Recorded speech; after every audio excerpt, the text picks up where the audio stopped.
కేంద్ర రాష్ట్ర ప్రభుత్వాల భాగస్వామ్యంతో పురపాలిక పనిలో ప్రజల దాహార్తిని తీర్చేందుకు రూపొందించిన అమృత్ పథకంలో సీఎం రేవంత్ రెడ్డి కుటుంబ సభ్యులు అవినీతి చేశారని మాజీ మంత్రి కేటీఆర్ ఆరోపించారు. సీఎం తన అధికారాన్ని ఉపయోగించి బావమరిదికి పనులు అప్పగించారని ఆరోపించారు.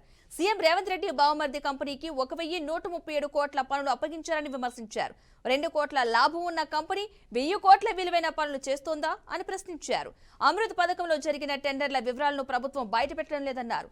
టెండర్లపై కేంద్రం విచారణ జరిపించాలని డిమాండ్ చేశారు. ముఖ్యమంత్రి నువ్వు తప్పించుకోలేవు.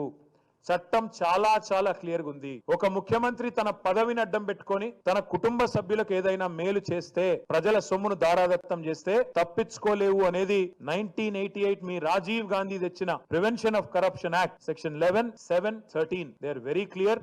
ఈ సెక్షన్ 7(11)(13) లో నువ్వు దొరికిపోయినావు, తప్పించుకోలేవు అనే మాట కూడా రేవంత్ రెడ్డికి చెప్తూ కేంద్రాన్ని మళ్ళీ డిమాండ్ చేస్తా ఉన్నాను. తక్షణమే ఆదేశించండి, ఒక క్షణం కూడా ఆలస్యం చేయకండి, ఆదేశించండి.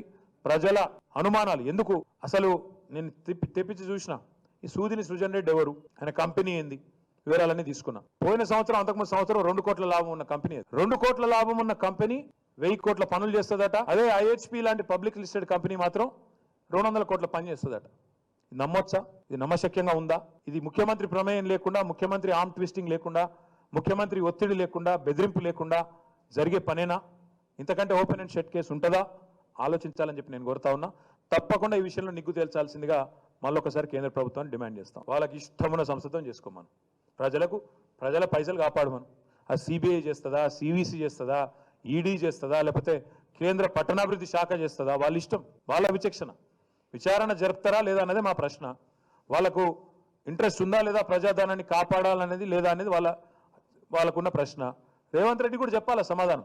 బావమరిది కంపెనీకి 1137 కోట్ల వర్క్ ఇచ్చి ఎందుకు ఆ జియో దాచినో చెప్పాలి. ఎందుకు 6 నెలల నుంచి, ఫిబ్రవరి మాసం నుంచి ఈరోజు వరకు జియోలు ఎందుకు వెబ్సైట్లో పెట్టడం లేదు?